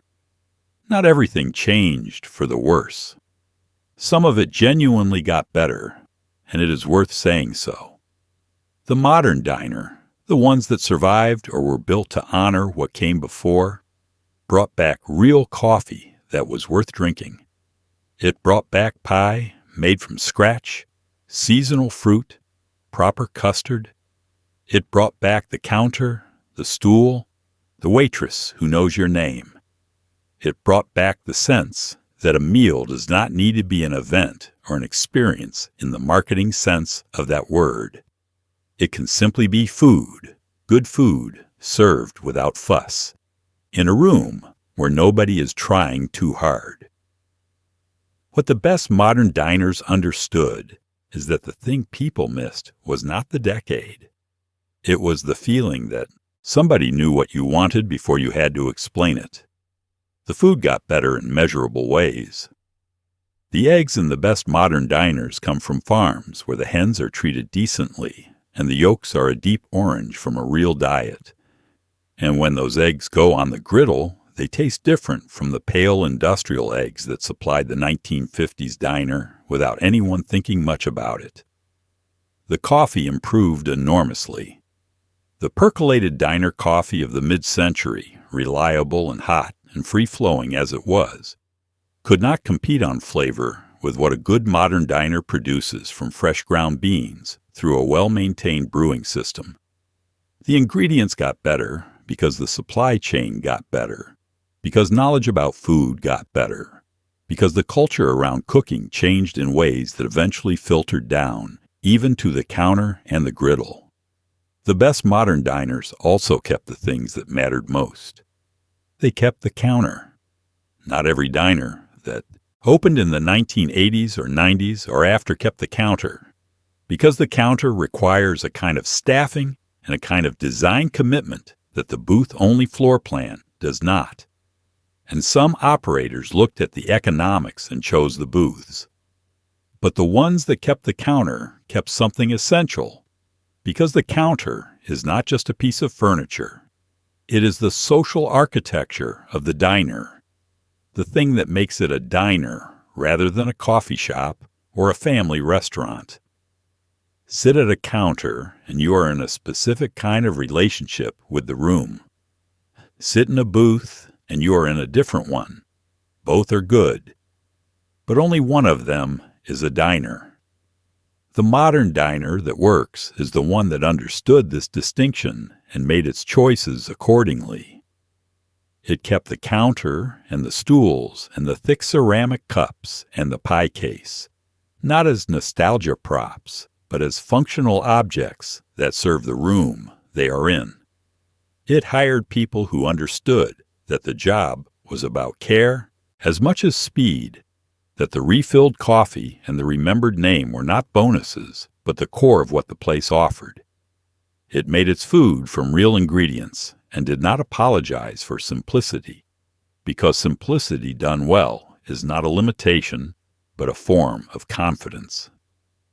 What the modern diner also got right in the best cases was the welcome, the sense that you could walk through the door without a reservation, without a plan, without anything more than the need for a meal, and be received without ceremony and without delay. That you could sit at the counter for 45 minutes on a Tuesday morning and nobody would hover or hurry you or suggest with their eyes that your time was up. The welcome is not a decoration. It is the thing itself.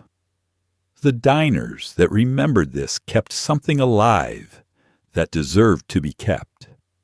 And on the mornings when you walk into one of them and the bell rings above the door and someone looks up and says your name, you understand exactly what was worth preserving and why. It is worth being honest about what went away. Not every diner closed because something better replaced it. Many of them closed because the roads changed, because the highway bypass took the traffic away from Main Street, because the shopping center opened on the edge of town with a parking lot the size of a field and a chain restaurant where the portions were bigger and the prices were lower and nobody knew your name. The diner that closed in your town in 1968 or 1973 did not close because people stopped wanting what it offered. It closed because the city changed around it and the foot traffic dried up and the economics stopped working.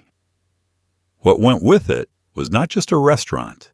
It was a place where the day had a shape to it. The loss was not announced.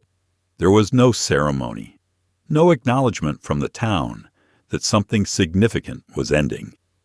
The sign went dark one evening, and the next morning the door did not open. And after a few weeks there was a paper notice taped to the glass, and then eventually the building was sold or demolished or converted into something else.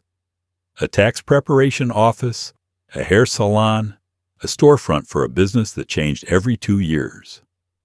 The regulars went somewhere else for breakfast, or they stopped having breakfast out at all.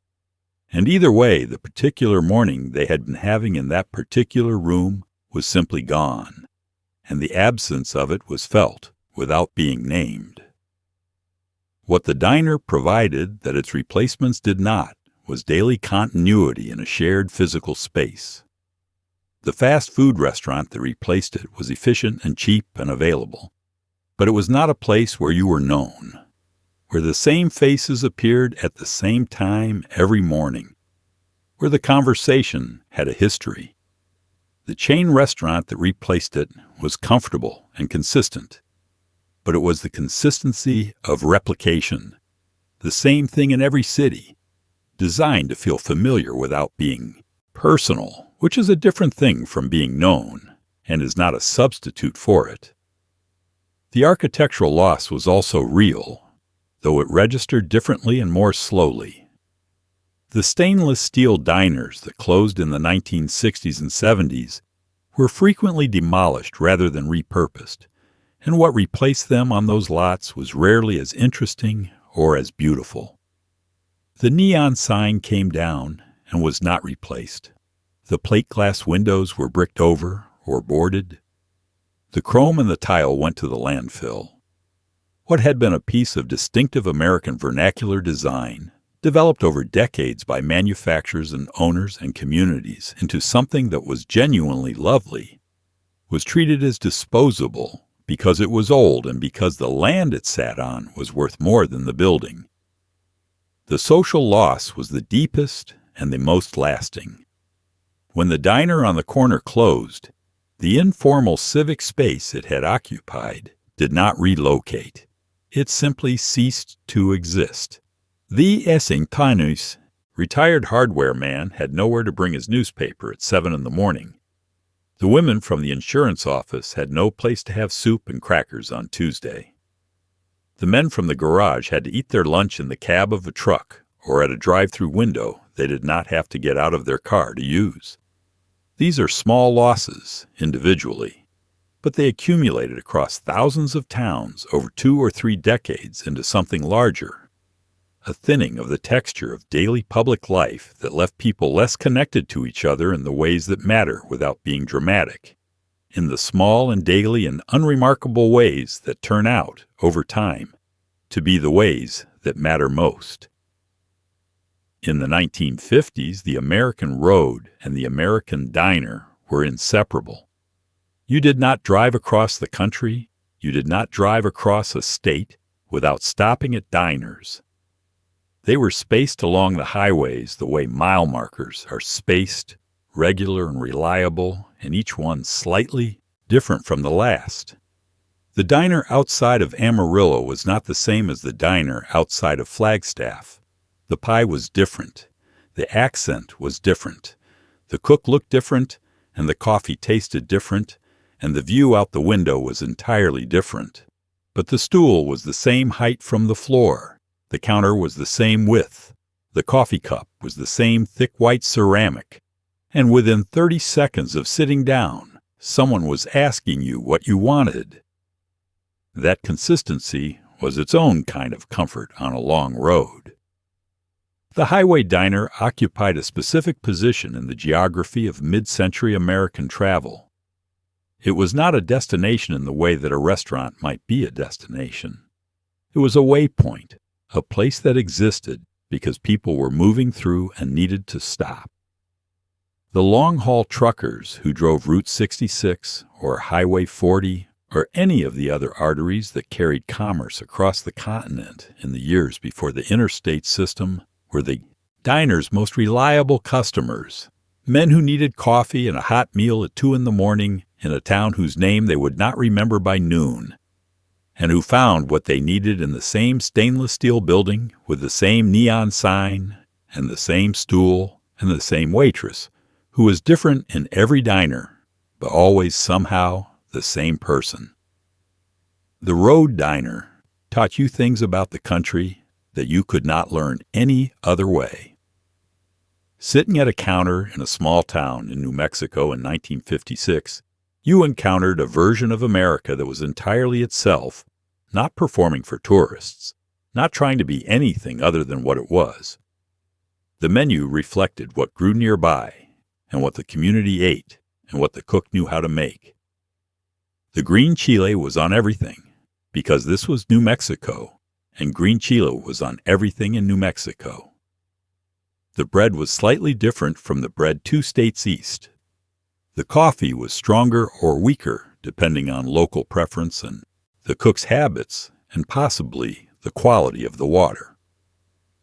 Every diner along the highway had regulars just as the town diners did, but the Road Diner's regulars were a different kind. They were people who passed through on a schedule. The milk truck driver who came through every Tuesday and Thursday. The traveling salesman whose territory included this stretch of road and who stopped here every time because the pie was good and the waitress had told him her daughter's name the last time and he remembered it. The Road Diner was part of a circuit, and the people on that circuit were its regulars. Just as surely as the retired hardware man was a regular at the corner diner in town. When the interstate highway system arrived and began routing long-distance traffic away from the old 2-lane roads, the highway diner lost its most reliable customers. The truck stops that appeared along the new interstates were larger and more efficient and had showers and fuel and a chain restaurant attached that could feed 50 people at once. They were not diners.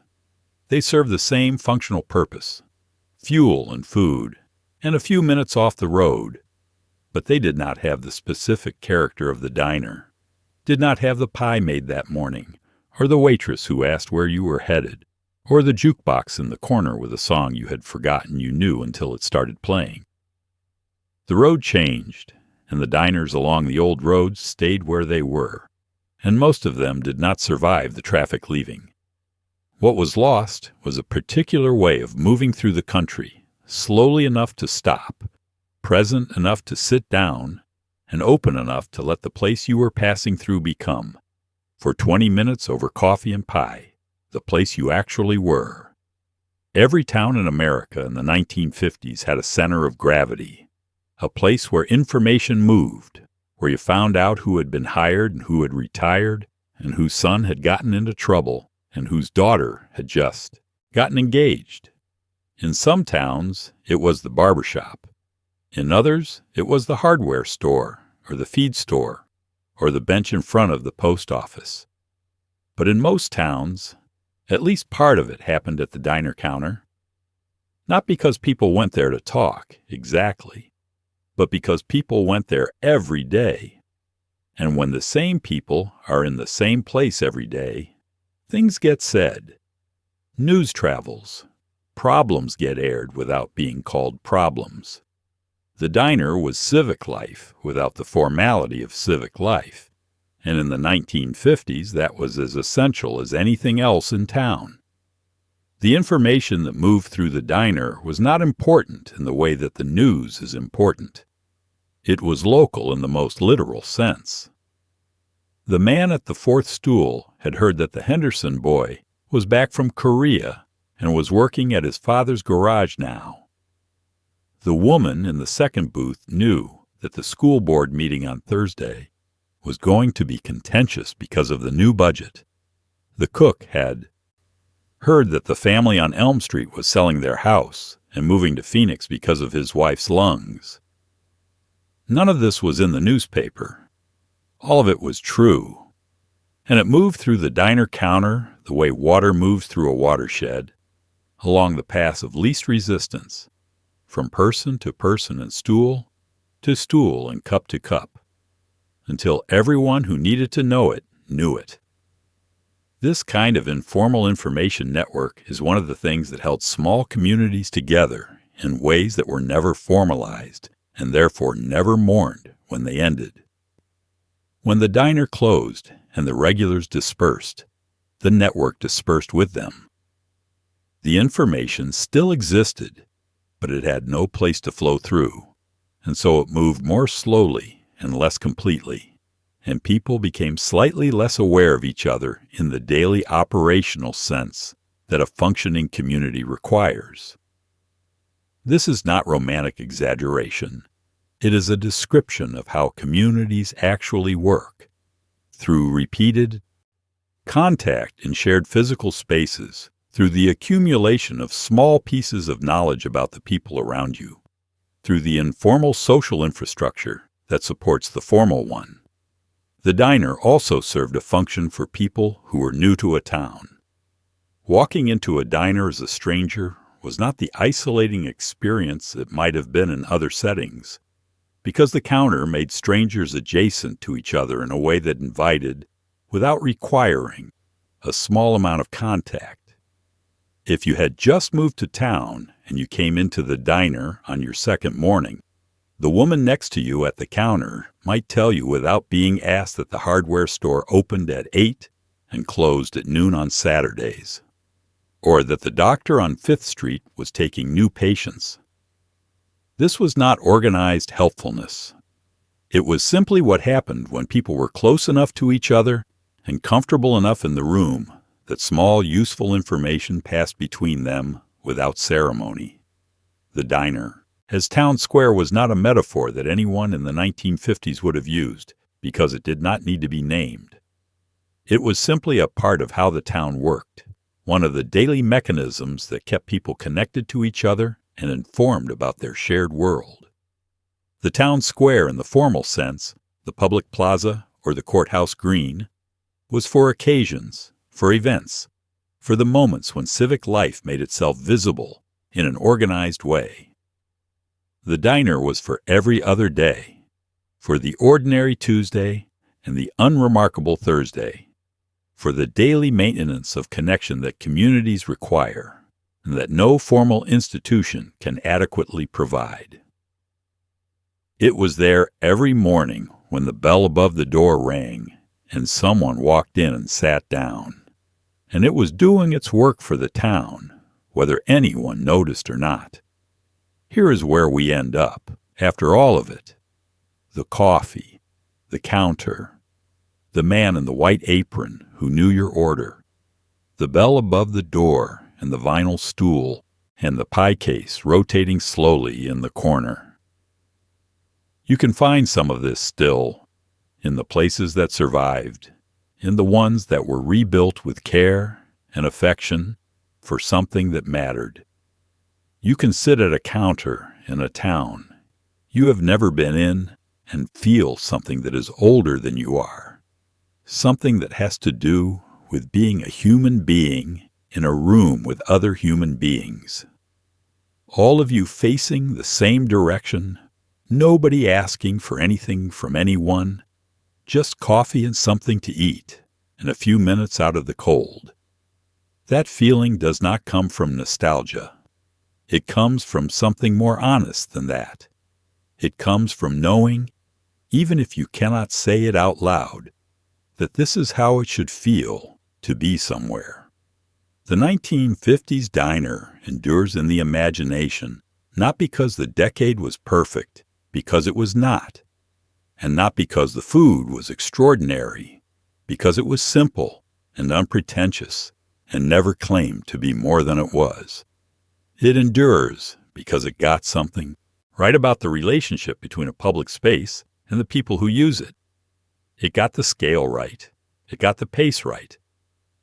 It understood, without theorizing about it, that what people needed from a shared space was not spectacle or variety or the performance of hospitality, but something quieter and more fundamental.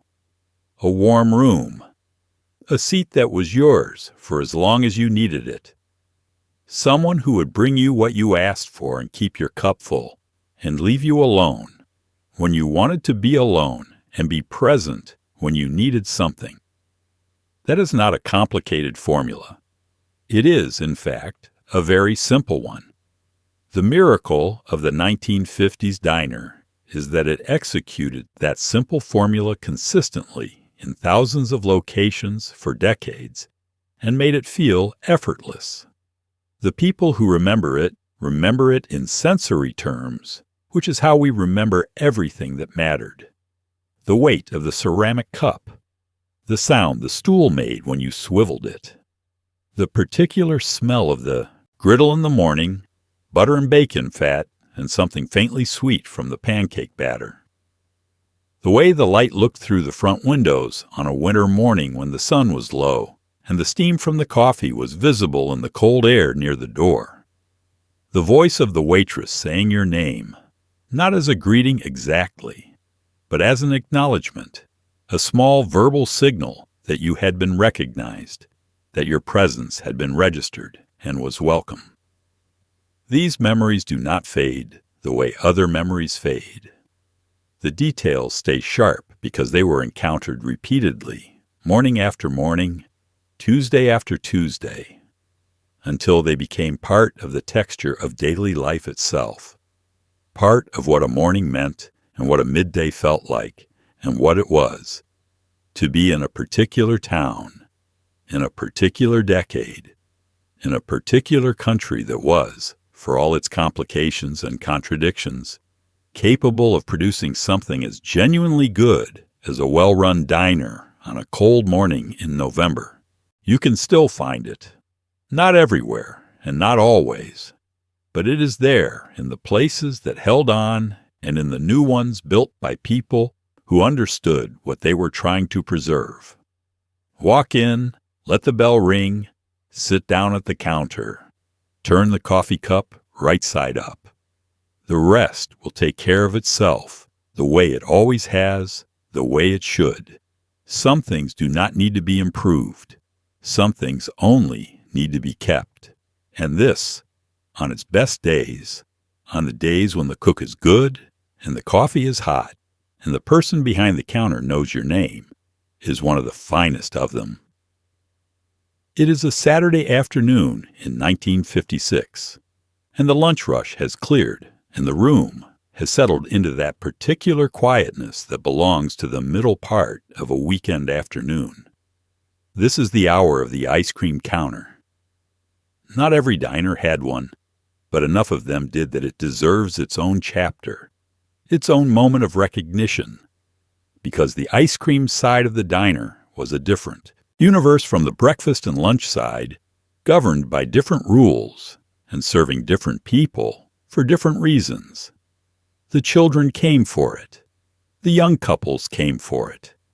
The woman who had finished her errands and wanted one sweet thing before she went home and started supper came for it. And what they found was something that the modern world has approximated but never quite equaled. The ice cream at a 1950s diner counter was kept in a chest with a sliding glass lid, usually at the far end of the counter near the pie case. And the flavors were 3: vanilla, chocolate, and strawberry. Occasionally, butter pecan or coffee, depending on the supplier and the season. But those 3 were the constants, the ones you could count on regardless of what town you were in or what day of the week it was. The scoops were generous, rounded high on the cone, or settled deep in the glass dish. And they were dispensed with a metal scoop that the counterman ran briefly under warm water between uses, which gave the ball of ice cream a slightly smooth exterior that caught the light. The sundae was the main event. Hot fudge or caramel poured from a small metal pitcher that had been sitting in warm water over 2 scoops in a tulip glass, with whipped cream from a real cream dispenser and a maraschino cherry on top that was so red it barely looked real and tasted of nothing in particular, but was absolutely required.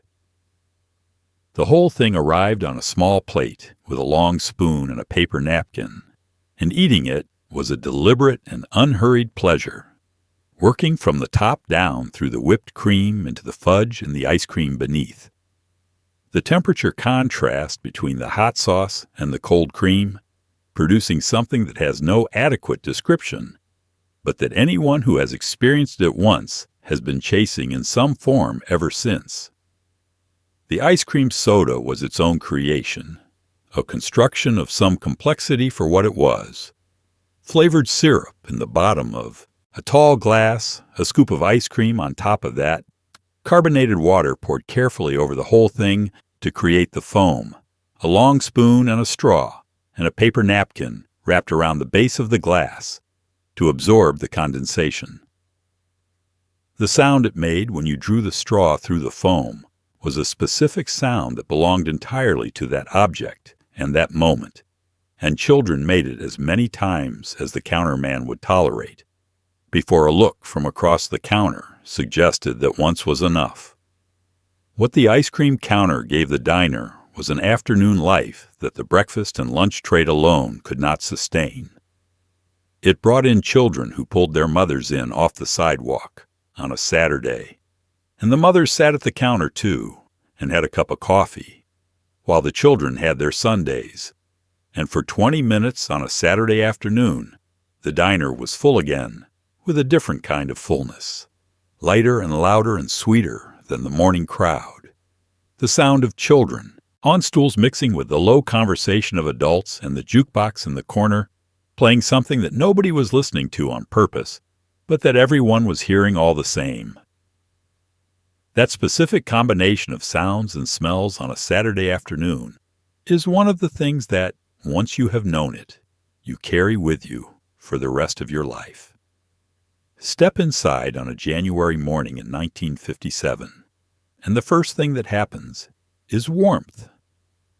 Not the managed climate of a modern building, the air that arrives from vents at a predetermined temperature and circulates through the room without character. This is the warmth of a room that has been heated by the presence of people and the heat of a griddle since 6 in the morning, a warmth that is slightly uneven, slightly warmer near the counter and slightly cooler near the door, that carries the smell of everything that has been cooked that morning and the coffee that has been brewing since before any of the customers arrived. It meets you at the door the moment you push through it, and the contrast with the cold outside is so complete and so immediate that for a half second you simply stand there and breathe it in before you do anything else. Winter changed the diner in specific and sensory ways that summer did not. The windows fogged from the inside, condensation collecting on the cold glass in patterns that were slightly different each morning, depending on how cold it was outside and how full the room was. You could not see clearly through a fogged window, which made the diner in winter feel more interior, more private, more contained within itself. The street outside was a gray blur. The room you were in was the whole world for the duration of your coffee. The food changed too, or rather it shifted toward the things that winter made appropriate. Oatmeal appeared on the menu in a way it did not in July. The soup of the day was more likely to be something substantial, a beef and vegetable, a split pea thick, enough to stand a spoon in, something built for a body that had been cold and needed to be warmed from the inside out.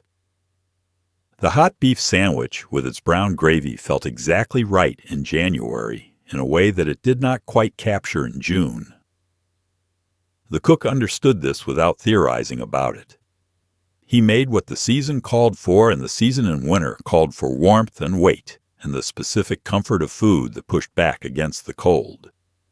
The regulars who came in on winter mornings came in faster, moving from the cold into the warm with a purposefulness that summer mornings did not require. They shed their coats and hung them on the hooks near the door and settled onto their stools and wrapped both hands around the coffee cup before they did anything else. And the coffee was doing exactly what coffee is supposed to do in winter, which is restore the temperature of a body that has been outside for any length of time and remind it that warmth is still available, still reliable, still here at the same counter at the same time as always. The diner in winter was a specific act of civic generosity that nobody framed in those terms, because it did not need to be framed. It was simply open.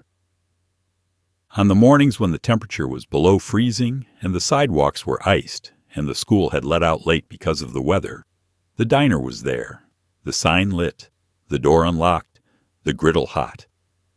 You could come in and sit for as long as the cold outside made coming in necessary, and nobody would say anything about how long you had been there or suggest that you should probably be on your way. The winter diner understood something about what it meant to be a place rather than just a business, and on a cold morning in January, that understanding was as warm as anything on the menu. Behind every diner in 1950 America there was a person, usually one person, sometimes a couple, occasionally a family, whose name was on the sign, or whose name people used when they referred to the place. Not the chain name, not the corporate name, but a personal name. Mickey's Helens, Art and Dots. The name told you something before you walked in. It told you that a specific human being had staked something on this room, had invested not just money, but a version of their life in the proposition that people would come in every morning and want what this place had to offer. That kind of personal investment produced a specific quality of care that was visible in everything from the cleanliness of the counter to the thickness of the pie crust to the way the waitress was treated by the person who signed her paycheck. The diner owner in the 1950s was often an immigrant or the child of immigrants, someone for whom the diner represented a specific chapter of the American story, the chapter in which a person with very little except willingness and competence could build something that was genuinely theirs. The Greek diner owners who became a cliché of mid-century American life were a cliché because they were so numerous. And they were so numerous because the diner was one of the few businesses that a family with limited capital and unlimited willingness to work could enter and succeed in, provided they were willing to be there every day and to care about every detail of what they were producing. The owner was usually present, not in an office somewhere managing from a distance, but in the room, behind the counter, or at the register, or in the kitchen, visible to the staff and to the customers, part of the daily operation in a physical and immediate way. When something went wrong, the owner knew about it within minutes because the owner was there. When a regular was having a hard time, the owner knew because the owner had been watching the same regular sit at the same stool for 3 years and could read the difference between a good Tuesday and a bad one from across the room. The owner carried the diner in their body in the way that people carry things they have built themselves. They knew the sound the coffee urn made when it needed to be refilled. They knew which stool had a wobble that needed to be tightened. They knew which booth got a draft from the door in winter and which regular preferred it and which regular could not stand it. This knowledge was not written down anywhere. It lived in the owner, accumulated over years of daily presence, and it was part of what made the diner function the way it did, smoothly and personally, and with a consistency that was the consistency of a person's habits, rather than the consistency of a manual. When these owners retired or died, or could not find a buyer who understood what they were selling, the diner often closed. Not because it was unprofitable, though sometimes it was, but because what the owner had built was not fully transferable. The knowledge in their body, the relationships they had cultivated, the particular atmosphere that their presence created, these things did not convey with the property. A new owner could buy the building and the equipment and even the name, but they could not buy the 20 years of Tuesday mornings that had made the room what it was.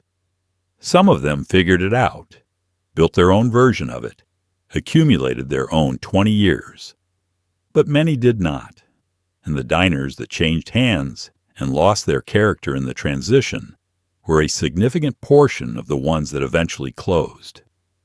The diner was the owner, in ways that are easy to underestimate until the owner is gone. And so, here we are, at the end of the counter. The last cup of coffee cooling in front of you, the pie case still turning slowly in the corner, the jukebox playing something you half recognize from a summer you can almost remember. The cook is wiping down the griddle. The waitress is refilling the napkin holders. Outside, through those big front windows, the street is doing what streets do. People moving through it, cars passing, the ordinary world going about its ordinary business. But in here, just for another moment, everything is still. We started at the door, at the bell and the glass handle worn smooth by 10,000 hands, and we have been inside ever since. We sat at the counter and felt the vinyl cool under us and heard the coffee cup come down on the saucer and watched the short order cook move behind the griddle with that particular economy of motion that only years of doing one thing in one space can produce. We had the eggs, over easy, and the bacon, and the toast already buttered, cut on the diagonal. We had the pie, lemon meringue, on a plain white plate with a long spoon. We listened to the jukebox, and to the counter talk, and to the sound of children on Saturday morning, spinning on their stools, just far enough to feel the rotation without earning a look. We sat in the booth, and we sat at the counter, and we came in out of the January cold and felt the warmth of the room meet us at the door. We watched the diner at night, thinned down to 2 or 3 people at the counter, each one there for their own reasons in the quiet of a weeknight hour. We watched the Sunday morning crowd come in from church, the good clothes and the pancake orders and the noise level that belonged to no other day of the week. We sat with the owner, the person whose name was on the sign, whose knowledge of the room lived in their body rather than any document, who knew which stool wobbled and which booth got the draft and which regular needed the coffee without being asked. And we drove home, or walked home, carrying the meal with us in the way that good, simple things stay with you, not dramatically, but quietly, in the warmth of the cup, still in your palm, and the smell of the bacon in your coat, and the particular ease of a morning that went the way mornings are supposed to go. The 1950s diner was not a perfect place. It existed in a time that had its own deep and serious imperfections, and some of those imperfections were written into the diner itself, into who was welcome at the counter and who was not, into the limitations and inequalities that ran beneath the warmth of the room. We do not look away from that. To do so would be to make the diner into a fantasy rather than a history, and it deserves better than that. It deserves to be remembered as what it actually was, which was a complicated and human institution that got some things profoundly right and some things profoundly wrong. And that, on its best days, in its best rooms, provided something that people genuinely needed and that the world has had trouble replacing. What it got right was simple enough to say, though apparently difficult enough to sustain. It got the welcome right. It got the pace right. It got the relationship between a public space and the people who used it right, understood that a room could be warm without being precious and efficient without being cold, that feeding people was an act of care, and that care, performed consistently and without ceremony, was worth something. Worth a nickel for the coffee, and a quarter for the soup, and 15 cents for the pie, and a few coins left flat on the counter for the person who had been on her feet since 6. Some of it is still out there, in the diners that survived, and in the ones built by people who understood what they were building. In the rooms where the counter is still the center of things, and the coffee still comes before you ask, and the cook is still visible behind the griddle, and the bell above the door still rings when you walk in. Find those rooms when you can. Sit at the counter. Turn the coffee cup right side up. Let the morning take the shape it wants to take. And if you have been watching this from somewhere that still has one of those rooms, leave me a comment and tell me about it. Tell me the name of the place and what town it is in and what you order when you go there. I would genuinely like to know. If this video gave you something, even a small thing, even just 20 minutes in a warm room with a cup of coffee and a story worth sitting with, then please go ahead and like it and share it with someone who might feel the same pull toward this era that you do. Subscribe if you want to keep coming back to this kind of storytelling, because there is more of it ahead. More rooms and more mornings, and more of what daily life in mid-century America actually felt like from the inside. The coffee is getting cold now. The cook has finished with the griddle. The waitress has her coat on and is counting her tips at the end of the counter.